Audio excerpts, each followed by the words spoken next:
स्वागत करता हूं आपके द्रोणा एकेडमी चैनल में। और इस चैनल में हमारा सुपर 30 बहुत ही महत्वपूर्ण 30 MCQ साइंस की सीरीज चल रही है। यह साइंस के क्वेश्चन आपके सिलेक्शन में मील का पत्थर साबित होंगे।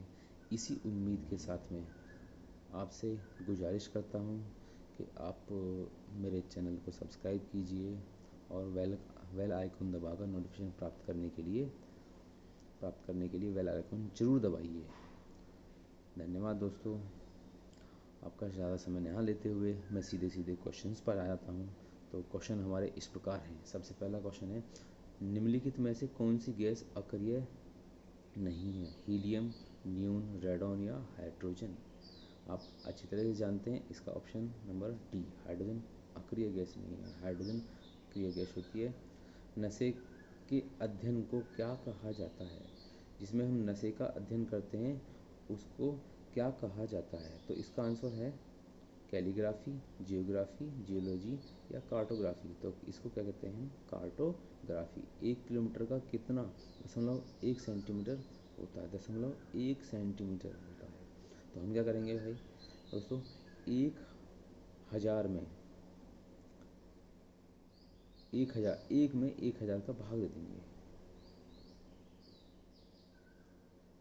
तो ये क्या बनेगा? सेंटीमीटर। और मिलीमीटर जो बनेगा, और मिलीमीटर में 10,000 कर देंगे।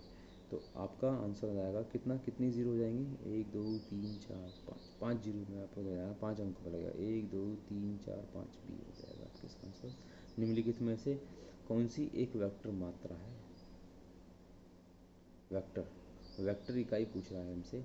समय, तापमान, दूरी या वेग? तो हमारी वेक्टर कौन सी है?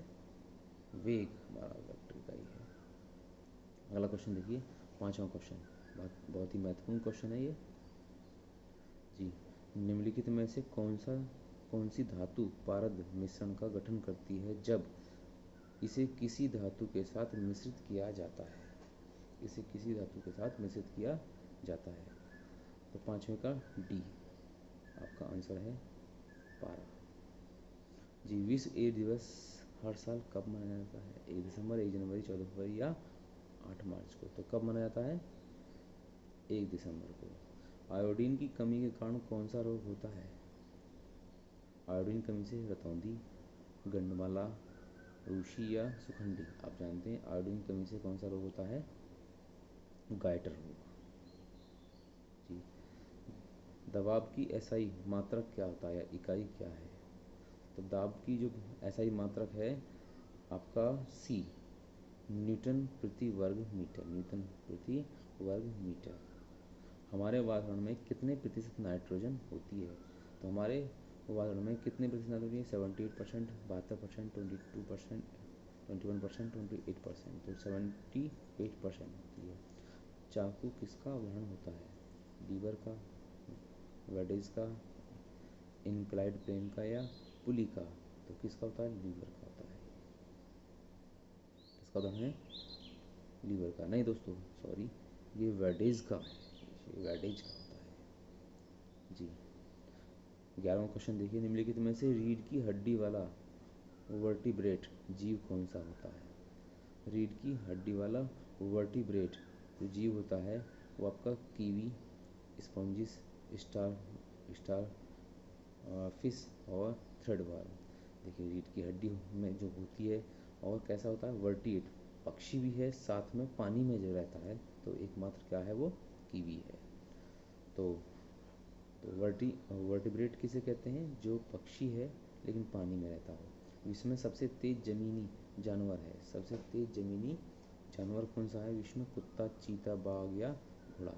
जो सबसे तेज दौड़ लेता है वो आपका है चीता। सॉरी दोस्तों। हमारे वातावरण में कितने प्रतिशत नाइट्रोजन होती है? 78%। चाकू का उदाहरण है? चाकू किसका उदाहरण है? वेडेज का उदाहरण होता है। चाकू किसका? वेडेज का उदाहरण होता है। निम्नलिखित में से रीढ़ की हड्डी वाला वर्टिब्रेट जीव कौन सा था? वर्टिब्रेट कहते हैं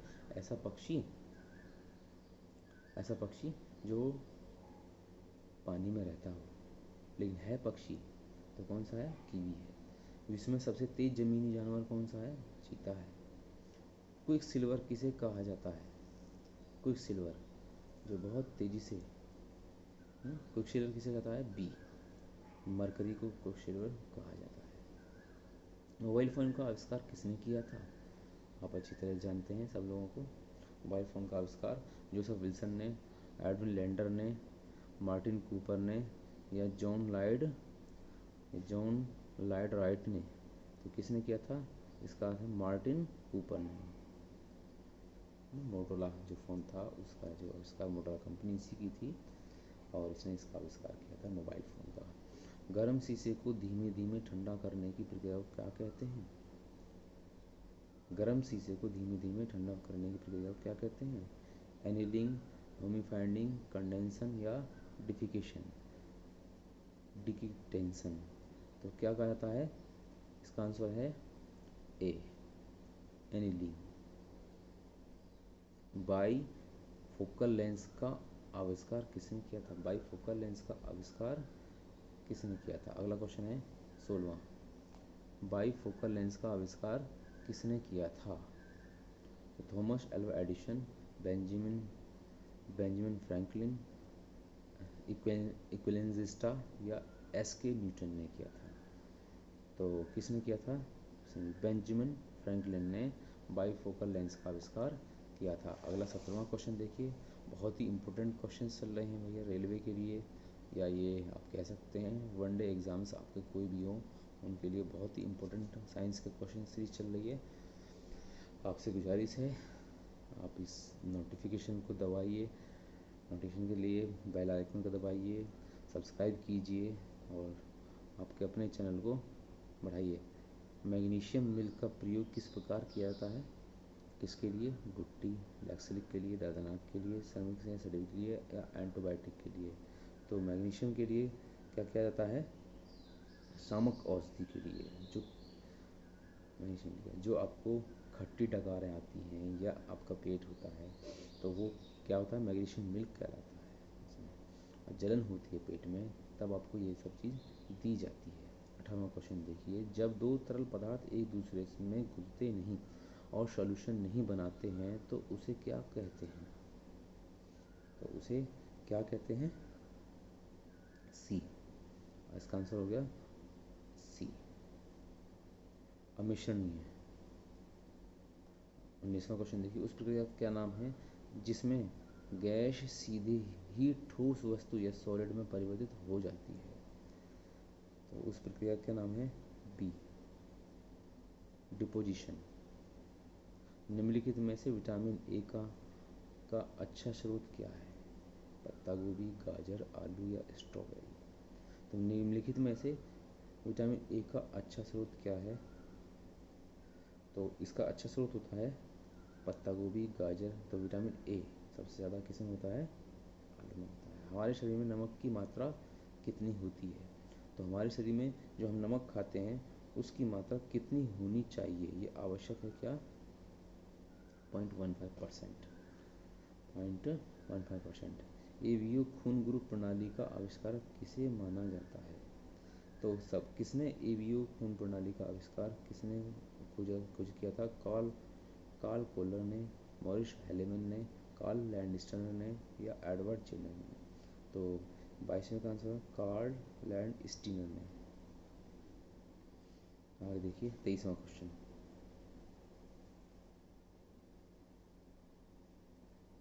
सॉरी दोस्तों, 21वां क्वेश्चन देखिए। हमारे शरीर में नमक की मात्रा कितनी होती है? तो इसका आंसर है 0.01%। एवीओ खून प्रणाली का आविष्कार किसे माना जाता है? कार्ल लैंडस्टीनर को माना जाता है। ट्यूबरकुलोसिस के विरुद्ध मुख्यतः कौन सी वैक्सीन का प्रयोग किया जाता है?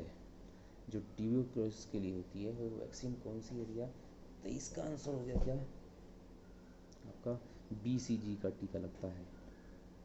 BCG का टीका लगता है। 24वां क्वेश्चन देखिए। पारंपरिक थर्मोस्टेट में किस तत्व जो प्राकृतिक रूप से अत्यंत जहरीला होता है का प्रयोग होता है? जो किसका होता है दोस्तों? पारंपरिक थर्मोस्टेट में किस तत्व जो प्राकृतिक रूप से अत्यंत जहरीला होता है उसका प्रयोग किया जाता है? तो इसका आंसर हो गया बी, मरकरी। मास प्रति यूनिट वॉल्यूम क्या है? प्रति यूनिट वॉल्यूम क्या है?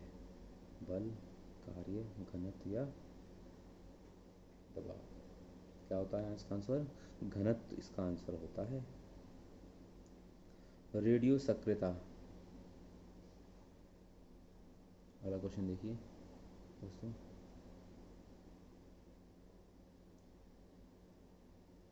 जी, मास प्रति यूनिट वॉल्यूम क्या है? बल, कार्य, घनत्व? तो क्या है? घनत्व है इसका। रेडियो सक्रियता का आविष्कार किसने किया था? रेडियो सक्रियता का आविष्कारक कौन थे? Max Planck, James clerk Maxwell, Henry Becquerel या हेनरिच हर्ट्ज? तो इसका आंसर है हेनरी बैकरेल। किसका प्रशीतन या रेफ्रिजरेटर में प्रयोग किया जाता है? रेफ्रिजरेटर में प्रयोग जो किया जाता है क्लोरोफ्लोरोकार्बन का, कार्बन डाइऑक्साइड का, नाइट्रोजन पेरोक्साइड का या अमोनियम ऑक्साइड का? तो आप जानते हैं अच्छी तरह से क्लोरोफ्लोरोकार्बन का। ब्रेक लगाने पर एक कार मुख्य रूप से किस बल के कारण रुक जाती है? किस बल के कारण रुक जाती है? जी, गुरुत्वाकर्षण बल के कारण, केंद्रीय मुख के कारण या घर्षण बल के कारण या केंद्रापसारक के कारण? तो कौन सा होता है इसका आंसर? सी, सी होता है। अगला क्वेश्चन देखिए जी, 29वां क्वेश्चन। श्लेष्मा झिल्ली की सृजन को क्या कहा जाता है? श्लेष्मा झिल्ली के सृजन को क्या कहा जाता है? तो ब्रैंकाइटिस, हेपेटाइटिस, आयटिस या गैस्ट्रिस? तो इसका आंसर है ब्रैंकाइटिस कहा जाता है। पानी का हिमांक बिंदु है, पानी का हिमांक बिंदु होता है 40 degree Fahrenheit, 42 degree Fahrenheit, 34 degree या आपका 32 डिग्री फ़ारेनहाइट? तो इसका आंसर क्या हो गया? 32 डिग्री फ़ारेनहाइट। थैंक यू दोस्तों, ये हमारे 30 क्वेश्चन इस सेट के हो गए हैं साइंस के। बहुत ही इंपॉर्टेंट क्वेश्चंस एमसीक्यू चल रहे हैं दोस्तों। इस चैनल को सब्सक्राइब कीजिए और नोटिफिकेशन प्राप्त करने के लिए बेल आइकन को ज़रूर दबाएं। धन्यवाद दोस्तों।